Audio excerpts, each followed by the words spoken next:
Merci, alors encore de nouveau, merci Youssef, merci à vous tous d'être venus si nombreux. Je suis très content de revoir ici des personnes que je connais bien. Il y a des enseignants, des anciens professeurs à la fac de droit de Tizi Ouzou. Saleh est ici présent, était mon enseignant. Nombreuses personnes que je connais, je suis très ravi de vous rencontrer et d'avoir cet échange avec vous. Simplement, je ne serai pas très long parce que je suis un peu fatigué. Je ferai une courte présentation de cet ouvrage. En fait, c'est un livre qui est écrit à plusieurs mains. Et si la qualité des livres s'apprécie par le nombre d'années passées pour l'écrire et pour le préparer et pour l'élaborer, alors je peux vous dire tout de suite que c'est un bon livre. Pour une raison très simple, parce qu'on a commencé en 2014. C'était du vivant de l'historien Gilbert Meunier. Nous avons organisé avec Frédéric Abécassis à l'École normale supérieure un colloque sur la question berbère en présence de Kamel Dinfrar, le regretté Kamel Dinfrar, de Hamda Assid de l'IRCAM, de Myriam Demlati, de nombreuses personnes qui ont travaillé sur la question berbère en Afrique du Nord et donc de certains amis aussi libyens. Nous avons commencé à réfléchir à partir de 2015-2016, c'était du temps de l'historien Gilbert Meunier. On a voulu écrire quelque chose sur la question de l'État, de la nation et de... J'ai eu beaucoup d'échanges avec lui sur la question de la nation. Lui, Gilbert Meunier, qui est de la tradition orientaliste arabisant, et moi je suis issu du mouvement culturel berbère, et c'était très difficile de trouver un terrain d'entente, puisque lui c'est autre chose. Parce que la question du nationalisme arabe naît à partir de la chute des empires, et notamment le nationalisme d'autres pays, évidemment, c'est la chute de l'Empire austro-hongrois, la chute de l'Empire ottoman et la chute de l'Empire tsariste, la chute de l'Empire russe, à partir de la Grande Guerre. C'est à partir de là que politiquement, le nationalisme arabe est né, et donc le nationalisme algérien, le nationalisme tunisien, nassérien, etc. Et donc la genèse du nationalisme, ça c'est des échanges que j'ai pu avoir, pas particulièrement avec Daniel Rivet et Gilbert Meunier, qui ont travaillé sur le Maroc, sur l'Algérie, mais ils ont une autre approche, ils ont une autre vision. Le nationalisme défendu par ces historiens, c'est un nationalisme, si vous voulez, ils admettent le fait que ce soit un nationalisme culturel. C'est-à-dire que les grands penseurs du nationalisme arabe, à partir de Saad al-Husri, parce que les premiers à avoir écrit ce sont la centralité du nationalisme arabe, c'est la Syrie. C'est les intellectuels arabophones de Syrie, c'est Saad al-Husri, c'est le Hourani, c'est 4 ou 5, ils ont fait la Sorbonne, ils ont fait tous des études à la Sorbonne, c'est tous des turcophones et c'est tous des arabophones. Donc ils avaient une parfaite maîtrise de toutes ces langues parce qu'ils étaient des fonctionnaires de l'Empire ottoman et parce qu'ils ont fait des études ici à la Sorbonne, donc ils avaient accès au cours sur la nation de la célèbre conférence d'Ernest Renan en 1882 ici à la Sorbonne, et ils avaient aussi accès à la pensée de Firth et de Herder. Donc ils avaient accès à toutes ces conceptions issues évidemment de l'Europe, mais en même temps ils ont hérité un peu de toute cette opposition à l'Empire ottoman, parce que la genèse du nationalisme qui donne naissance à l'État-nation par la suite, c'est l'opposition à l'Empire ottoman. Il y avait une grande manipulation faite notamment par Laurence d'Arabie, qui avait armé avec les services français, etc. Ils avaient armé la péninsule arabique contre l'Empire ottoman. Donc, et ça aussi, le soubassement intellectuel de cette construction en opposition à l'Empire ottoman est né du wahhabisme en vérité, parce que le wahhabisme est une réarabisation de l'islam. On est revenu à une conception très ethnocentrique de la nation et de l'islam d'une façon générale, parce que pour les wahhabistes, l'islam turc, asiatique, berbère est un islam souillé, est un islam de la périphérie. Et ce n'est pas l'islam de la norme originelle, c'est-à-dire l'islam de la péninsule arabique. Donc le fondement intellectuel, la genèse du nationalisme remonte jusqu'au wahhabisme. Alors nous avons ensuite tout le mouvement de la Nahda, de Mohamed Abdou, de Djemal Din Afrani, de Rachid Rida, etc. Même si Rachid Rida a connu une évolution tout à fait distincte et différente de la pensée réformatrice de Mohamed Abdou. Mohamed Abdou est un véritable réformateur. Quant à Rachid Rida, c'est tout à fait le contraire. Il a complètement dévié de la ligne originelle de Mohamed Abdou, parce que Mohamed Abdou vous le savez sans doute, Mohamed Abdou était égyptien, mais issu de l'école hanifite. Il est issu de l'école hanifite. Il n'est pas issu de l'école mélikite, il n'est pas issu de l'école chéféite ou hanbalite. Lui, il a été formé à l'école hanifite et c'est la plus souple des écoles théologico-juridiques de l'islam. Et donc, il avait tout un héritage derrière lui de la pensée de la Mu'tazila qui avait donné naissance à l'école hanifite de l'interprétation de l'islam. Et donc, Rachid Rida a complètement dévié de la ligne de Mohamed Abdou, qui était un véritable réformateur. On peut se rappeler très rapidement la fatwa du Transvaal. Le Transvaal est un État d'Afrique du Sud où vivait une communauté musulmane. En 1903, ils ont saisi Mohamed Abdou en lui demandant est-ce qu'on peut consommer, comment est-ce qu'on peut consommer la viande que consomment les chrétiens, les habitants du Transvaal, de l'État du Transvaal. Ben, Mohamed Abdou a répondu, il dit non, vous épousez des chrétiennes et vous avez tout à fait le droit de consommer la viande que consomment les chrétiens. Il avait interdit, il s'est opposé à la polygamie. Donc la réforme théologique, c'est Mohamed Abdou. Mais simplement, l'effort d'interprétation et de réforme de l'exégèse et de l'ijtihad dans l'islam a été abandonné après le décès, après la disparition de Mohamed Abdou. Rachid Rida a fait non seulement réception à la pensée wahhabite, mais aussi à la pensée wahhabite, mais aussi à la pensée salafiste, c'est-à-dire la naissance un peu des frères musulmans, c'était 1928, pardon, et puis il y a le fameux livre de l'indo-pakistanais qui a fait Flores, qui a fait dont les idées ont été répandues dans tout le monde musulman et très appréciées par les islamistes algériens. Mais pas c'est un hindou. Il est décédé aux États-Unis. Et le djihad islamique.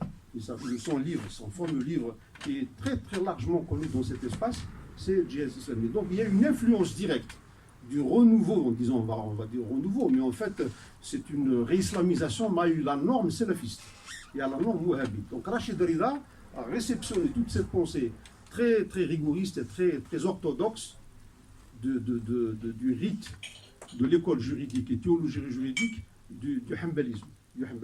C'est en fait la lignée, en fait le fil conducteur de ce que nous avons nous hérité à travers Ben Badis. Ahmed a signé un texte sur la pensée de Ben Badis.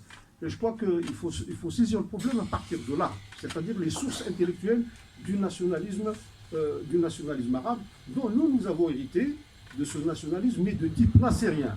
Parce que le nationalisme n'est pas uniforme, il n'est pas homogène, il n'est jamais au singulier, c'est au pluriel. Si je prends le cas de l'Égypte, le nationalisme défendu par Saad Zarloul, qui a fondé le Hizb al-Wafd des années 19, des années 20, la devise du Hizb al-Wafd, c'est la croix et le poisson. L'un des fondateurs du Hizb al-Wafd, c'est un avocat très connu, c'est un juif. Il avait des chrétiens avec lui. Et donc il disait que Dieu pour tous et la patrie pour chacun. Donc il y avait une appropriation de la dimension copte et chrétienne de l'Égypte, selon la conception de Saad Zarloul, et son ministre de l'Éducation, c'était Taha Hussein, une lumière, un vrai réformateur, c'est Taha Hussein. Et donc tout ça évidemment a été remis en question par Jamal Abdel Nasser. C'est Nasser, avec le coup d'État de 1952, qui avait complètement laminé le pays de son élite intellectuelle.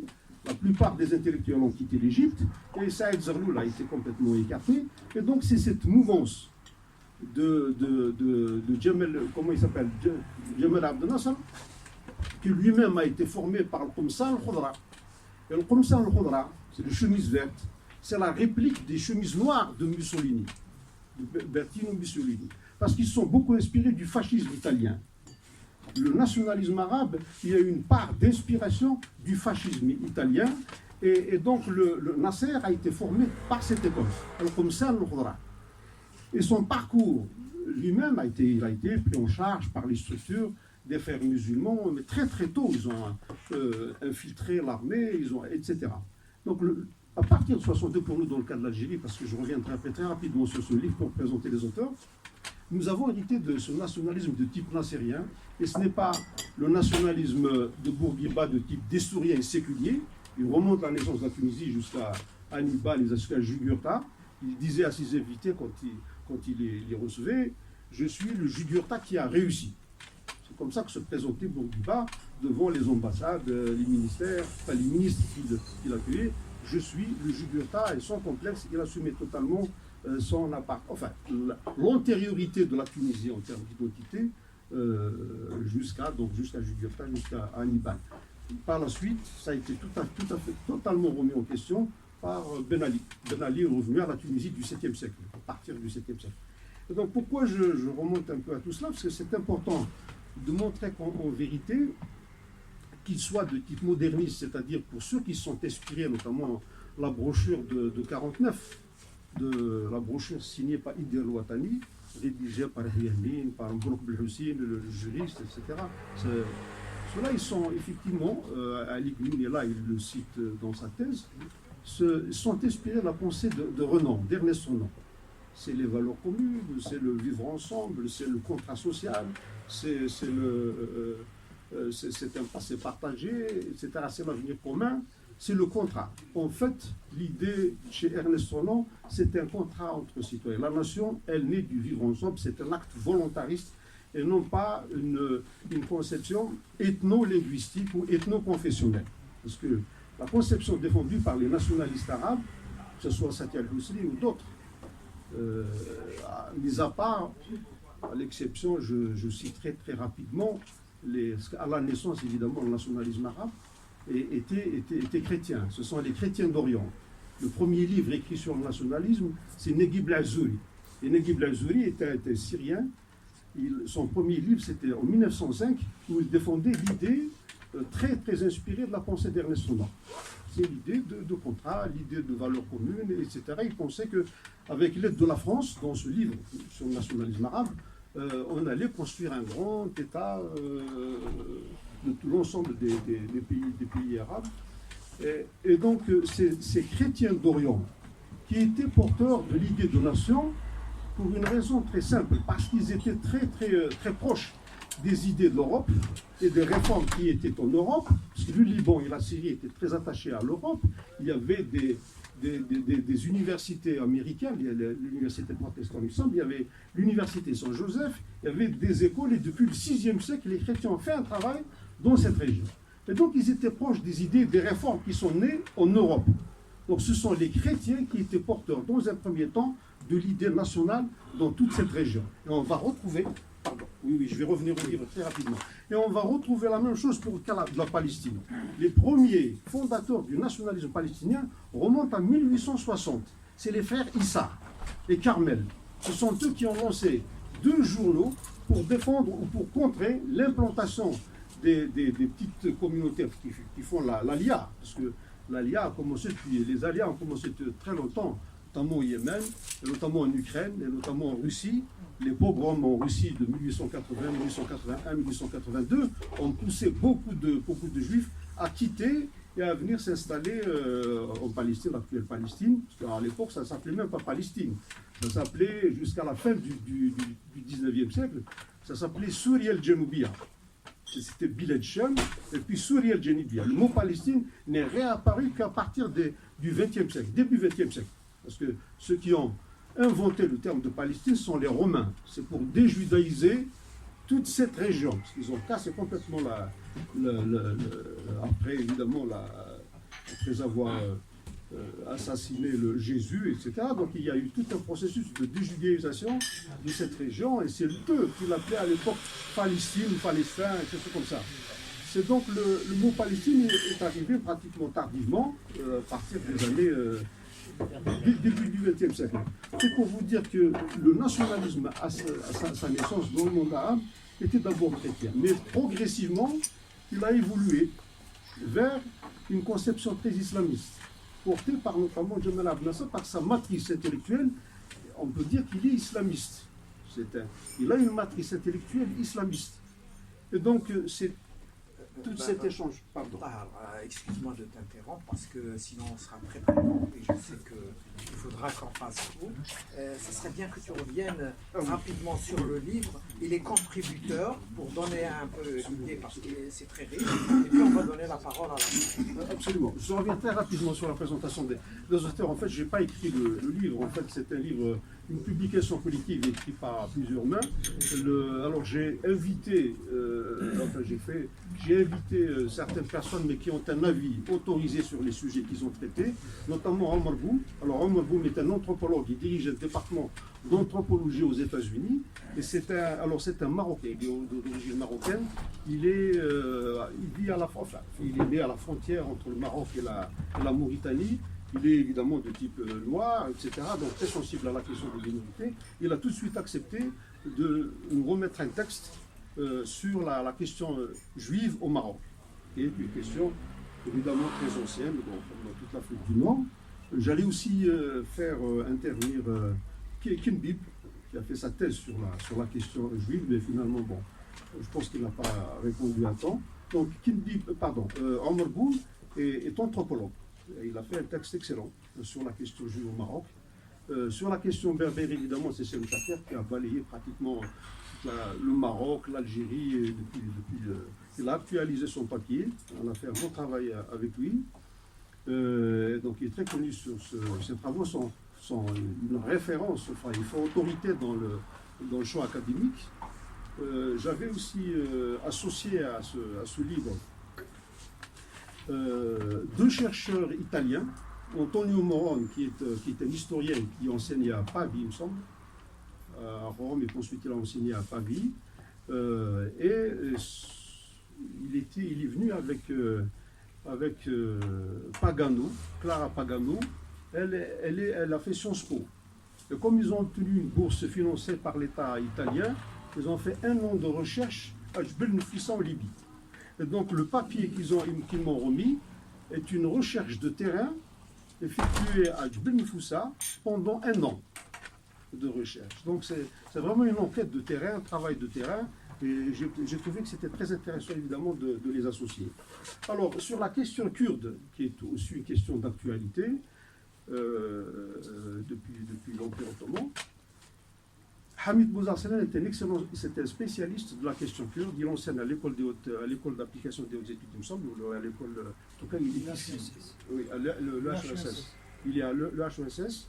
Il est très bien aussi sur la question de l'islam et sur la question kurde, parce que lui-même est kurde. La réflexion de tous ces auteurs, non seulement elle est nourrie par leurs recherches, par leurs analyses, etc., mais aussi par leur connaissance de terrain. Ils sont issus de ces pays. J'ai fait participer Akram Kashi. Akram Kashi est syrien. Il est alaouite. Il est opposant à alaouite. C'est un doctorant aujourd'hui à la Maison de l'Orient de Lyon. Il nous a remis un très bon papier sur la Syrie, sur les minorités en Syrie. Et c'est la raison pour laquelle je l'ai associé. Je pense qu'il a fait tout de même un bon travail sur la question des minorités en Syrie. Il y a également Clément Steuer, qui a fait Sciences Po Lyon. Sa thèse a été soutenue sous la direction de Louari Adi. Moi, je l'ai connu grâce à Louari. Donc, il a fait sur le pluralisme en Égypte. Aujourd'hui, il enseigne à, je pense, dans les pays d'Europe de l'Est.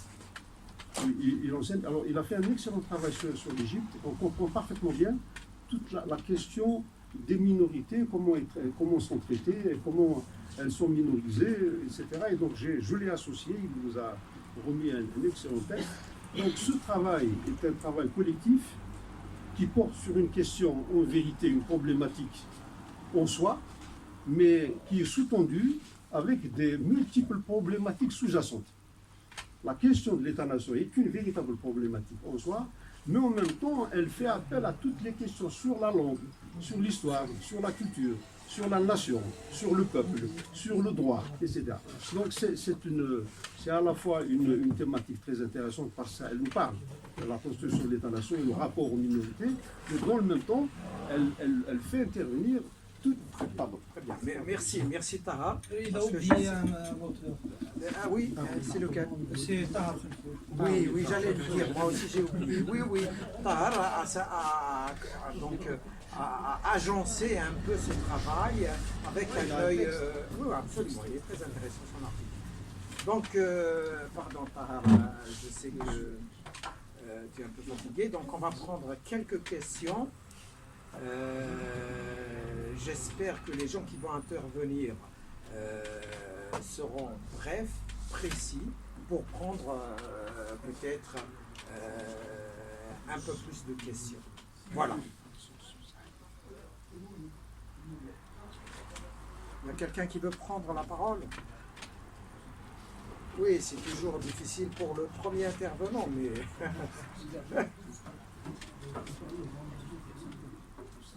Hein? Vas-y, J'ai particulièrement apprécié l'introduction qui m'avait parlé beaucoup à Youssef de Taha, parce que je crois qu'il a dit des choses intéressantes. Après, effectivement, c'est vrai que sur le livre, on aurait aimé avoir plus d'informations. Monsieur a raison de lui demander d'être plus précis que ça. Juste deux ou trois petites remarques à propos de ce que tu as dit en préambule, qui m'a beaucoup intéressé. Il y a un grand débat effectivement sur le nationalisme, en particulier le nationalisme algérien, quelle est la part de ce nationalisme arabe dans le nationalisme algérien, etc. C'est un... Ouais. Encore une fois, beaucoup de ce sujet, je ne sais pas s'il faut analyser. Mais par exemple, sur Rachid Arada, que tu as évoqué, lui a considéré que l'islam était un élément qui ne devait pas échapper aux Arabes. Je l'ai lu, tout à fait. Je ne sais pas si... et qu'il fallait que la direction, l'élite qui gère cette question islamique n'échappe pas aux Arabes. C'est évidemment pas la même chose que Al-Fahmi ou des choses comme des gens comme ça. Rachid Arada a vraiment fait un peu comme Kadhafi d'ailleurs. Il disait que l'islam c'est la religion des Arabes et que le malheur du Liban est venu de ce qu'un certain nombre de Libanais se sont trompés de religion. Voilà. Pour le bien de la nation arabe, il ne faut pas que le contrôle de l'islam échappe aux Arabes. L'islam n'est pas une religion universelle, faite pour tout le monde, ouverte à tout le monde. C'est une religion qui doit être sous contrôle arabe. Absolument. Alors, par rapport à la... Alors, il y a une autre vision, effectivement, qui est complètement indépendante de ça. Tu as raison de le souligner, c'est le manifeste de Didier Louatani, qui a les antipodes de tout ça, de cette conception du nationalisme. À mon avis, il y a une espèce d'opéra sur le nationalisme algérien par ce courant arabo-islamique. Et dans cette brochure, qui est à mon avis l'étude la plus complète, en tout cas c'est aussi la del Harbi, c'est pas le mien, je vais poser la question s'il avait connaissance d'un texte aussi élaboré concernant le nationalisme algérien imaginaire au niveau théorique, parce que c'est le plus abouti, et on peut déplorer qu'il n'ait pas eu l'impact qu'il aurait mérité sur l'ensemble de l'organisation, évidemment. Les communications, elle est très simple parce qu'il a été cassé, vous connaissez tous l'histoire de cette fameuse gauche marron pêcheur, on avait écouté tout ça dans les... Juste une petite précision par rapport à ça, je l'ai lu avec beaucoup d'attention ce texte, et justement, comme toi, je m'attendais à ce qu'il cite Renan. Pas du tout. Il n'y a aucune référence à Renan dedans, et je pense que c'est parce que Renan est français et qu'il n'en voulait pas, puisqu'il faisait référence à des Français de Paris. Il n'est pas un mot, le nom de Renan, alors que les idées, ils sont sur le plan de la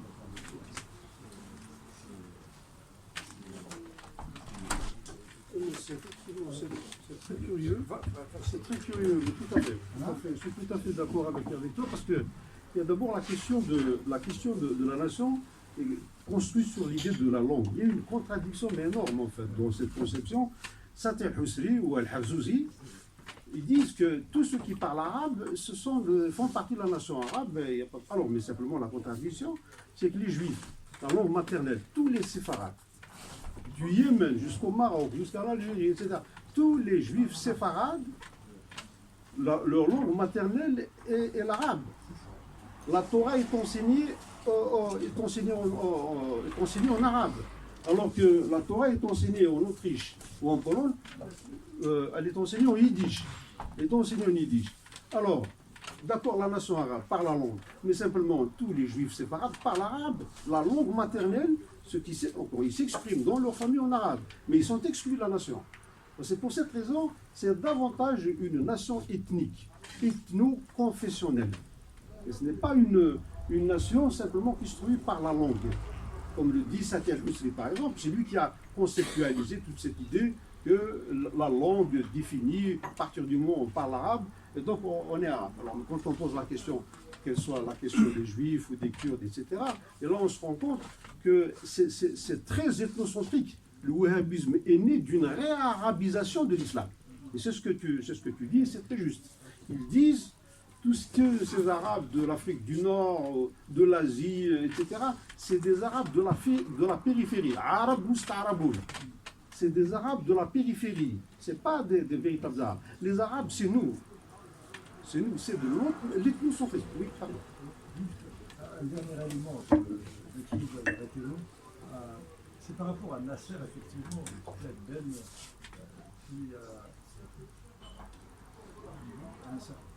qui est choqué du fait de dire que Nasser est quelque part islamiste. Or, je voulais juste apporter un élément précis, c'est que concernant le nationalisme algérien précisément, ce qui a été reproché par les Égyptiens à la plateforme de la Soumane, c'est précisément le fait d'avoir voulu soustraire à la nation arabe au million de caractères islamiques dans la lutte. Dans la plateforme nationale, c'est très clair, c'est écrit noir sur blanc, la guerre de libération, les bases d'une lutte religieuse, etc. C'est toujours un appel à la communauté juive, à la communauté catholique, etc. Et ça a été explicitement dit par Fethreddin Yamin de Baril, votre projet ne passera pas. Et c'est là-dessus, Fethreddin évidemment qui est le porte-parole de Nasser. Mais Nasser, à mon avis, voyait l'islam comme un élément culturel arabe. Pas forcément en termes d'idéologie, je ne sais pas, je ne suis pas expert là-dedans, mais en tout cas, ce fait historique, il est consigné par lui-même dans ses mémoires. Alors là, sur la question de Nasser, juste un mot, très rapidement, c'est juste un commentaire à ce que dit Hamd. Évidemment, alors c'est pour ça qu'il faut remonter un peu à sa formation initiale, c'est-à-dire comme ça, voilà, c'est très connu, que y compris un peu tous ceux qui ont été formés, parce que ce sont surtout les Syro-Libanais qui ont été formés ici à la Sorbonne. La première question moi, que je me suis posée, pourquoi ils ne sont pas inspirés de Fustel de Coulanges, de Jules Michelet, d'Ernest Renan et d'autres penseurs français qui ont effectivement, puisqu'ils ont fait leurs études ici. Non, ils sont inspirés de Firth, de Herder. Et la nation arabe s'inspire beaucoup de ce qu'on appelle en allemand le Geist, quelque chose comme ça, c'est-à-dire le génie allemand, le génie germanique. Ils sont inspirés de la pensée pan-germanique et non pas de la nation française. La nation française, évidemment, elle a influencé beaucoup en Europe et même au-delà de l'Europe, parce que la conception française de la nation, Ernest Renan le dit lui-même, il dit effectivement ça a été avec beaucoup de brutalité, puisque depuis le XIIe siècle, on a commencé un peu à rattacher la Picardie, tout le nord, etc. Puis ensuite le sud, Rhône-Alpes, c'était sous Philippe le Bel au XIVe siècle. Ça, on a commencé un peu à rattacher, mais avec beaucoup de violence, avec beaucoup de brutalité, pour faire une nation. Mais ce qui fait la particularité de la France, de la nation française, c'est qu'on est passé progressivement du rattachement à l'attachement. C'est-à-dire que l'Alsace-Lorraine, qui est une région germanophile, très connue, et qui a soulevé, quand Napoléon Ier l'avait rattaché, ça a soulevé un tollé en Europe. Parce qu'il fallait respecter le traité de Westphalie du XVIe siècle, où l'ancêtre de l'intangibilité des frontières, c'est les traités de Westphalie. L'Europe s'est soulevée quand Napoléon Ier avait rattaché à l'Alsace-Lorraine. C'est une région germanophone. Mais pourquoi les germanophones sont devenus des optants? Ils ont choisi la France.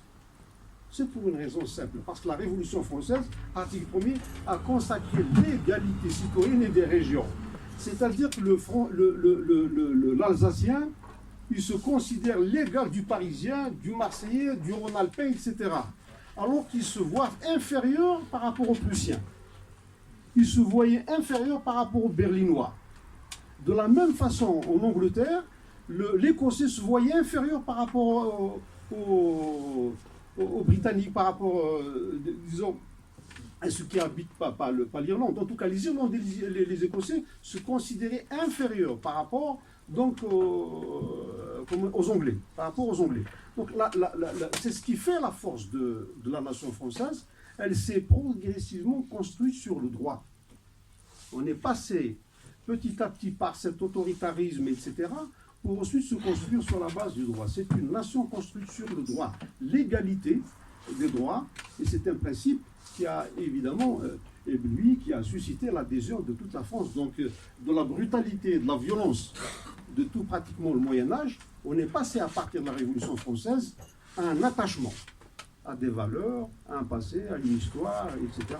La langue française a beaucoup joué, puisque ça a été la langue de la diplomatie, etc. Donc petit à petit, le modèle lui-même est devenu attractif. Donc on y adhère, on y adhère. Même s'il faut dire beaucoup de choses aussi sur le modèle français, qui a laminé les langues régionales. La Troisième République a été une machine de guerre contre les langues maternelles, les langues régionales. Donc le modèle de la nation arabe, et ça je reviens au commentaire de Jamal Abdel Nasser, il faut aussi dire que son coup d'État, il a d'abord consulté les frères musulmans.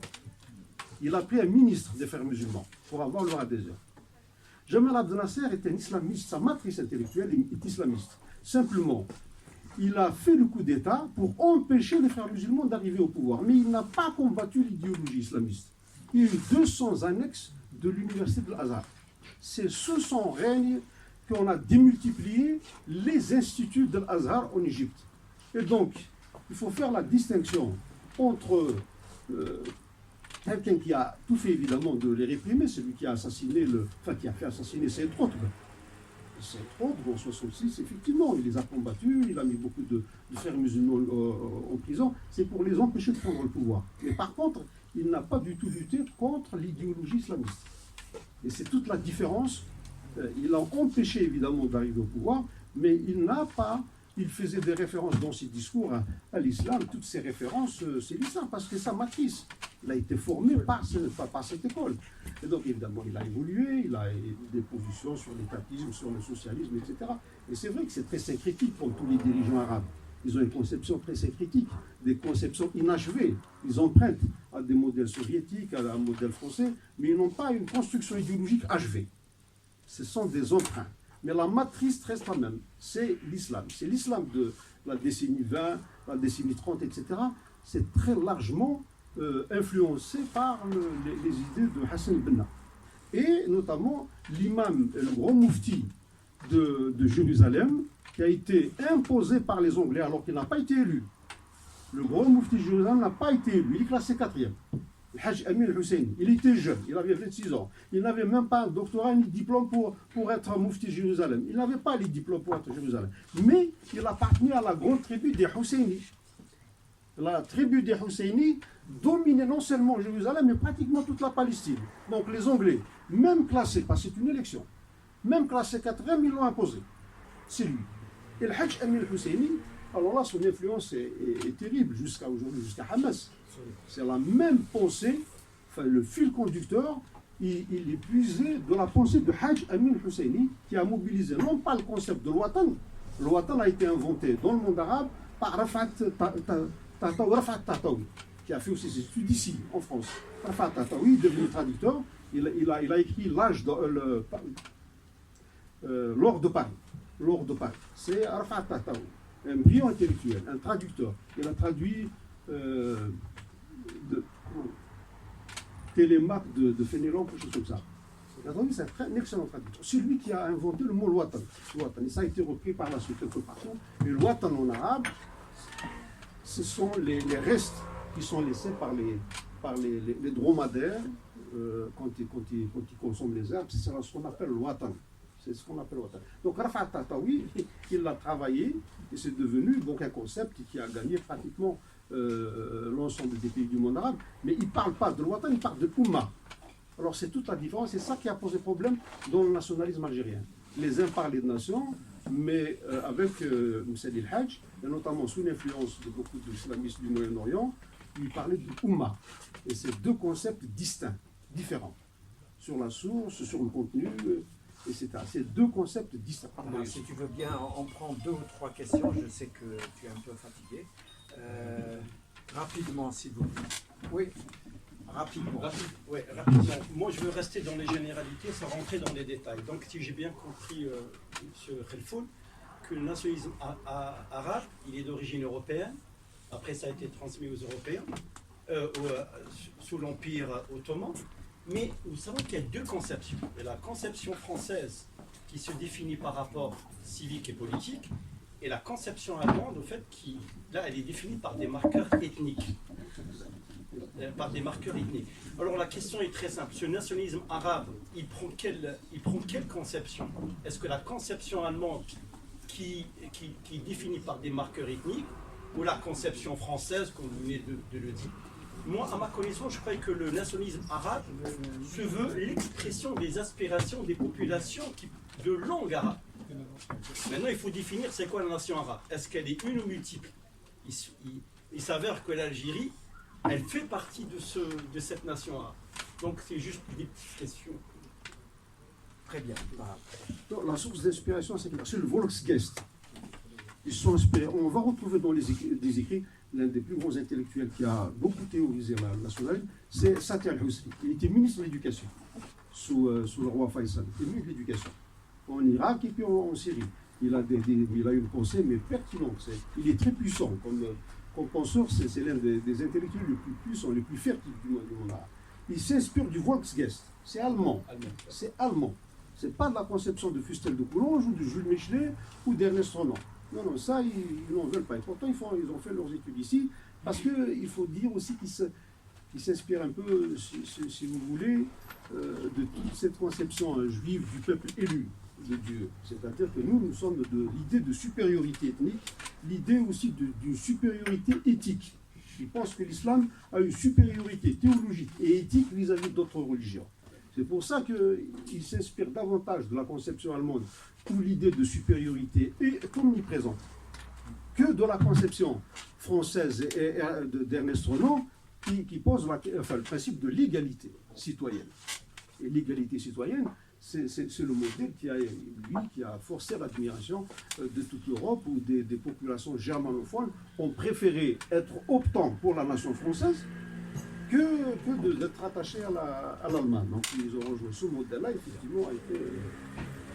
On va prendre une dernière question, s'il vous plaît.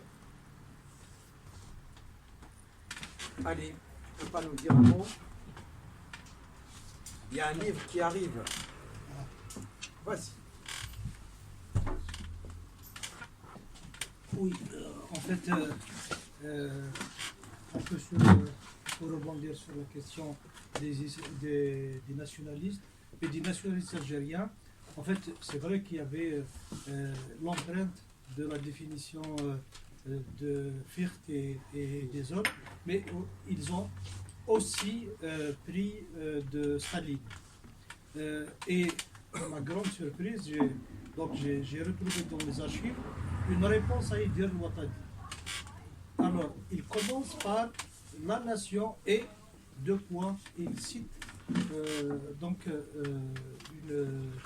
un paragraphe de la définition de Staline des années 1913, quelque chose comme ça, non, 1930, que c'était une commande. Staline a fait un texte pour définir la nation et c'était une commande de Lénine. Et donc ces nationalistes des messalistes ont repris donc cette définition. En fait, après, on se retrouve avec une définition patchwork, un côté stalinien et un côté ulama et un côté donc de Firti, de RDR, etc. Ils sont effectivement, oui, j'ai compris.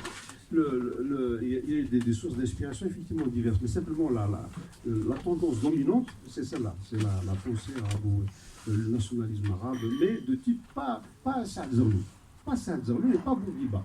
Bourguiba avait développé un nationalisme destourien, parce que la tradition constitutionnelle en Égypte, en Tunisie, a un ancrage historique. Et là, depuis Ahd el-Aman, de 1857, depuis la constitution de 1871, le monde arabe ne connaissait pas de constitution.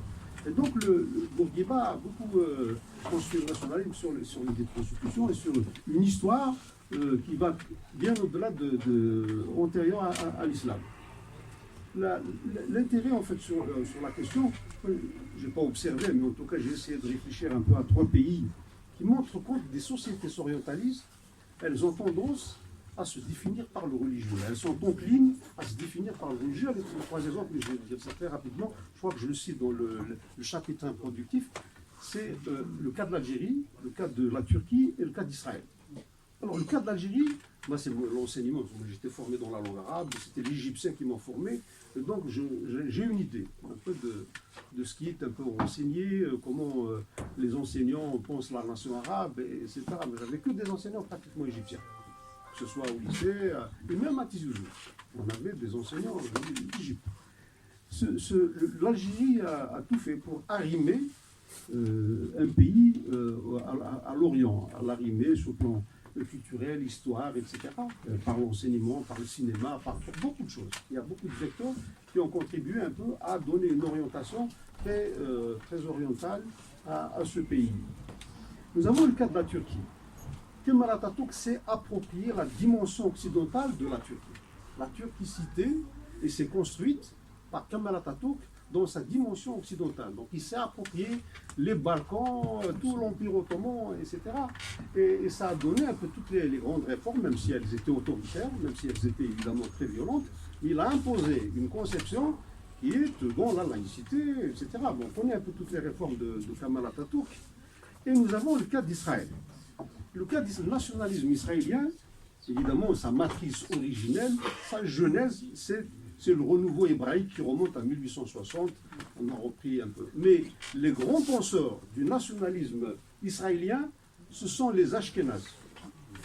Et les Ashkénazes, c'était très très loin de la religion, parce qu'ils étaient très influencés par les idées de lumière, par les idéaux des Lumières. Ils étaient là.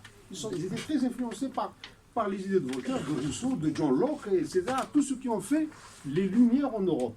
Et donc, pour eux, la religion ne compte pas du tout. Ils étaient très très loin de penser la nation sur le modèle de la religion. Contrairement aux séfarades.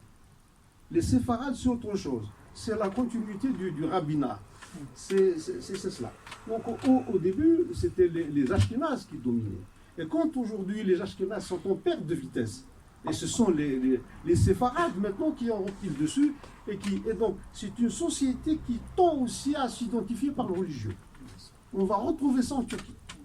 Pareil, on voit comment on l'a orientalisé, on a commencé avec notamment Erdogan et même peut-être même un petit peu avant.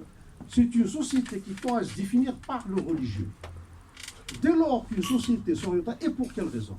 Parce que l'Orient, c'est la patrie des 3 religions monothéistes.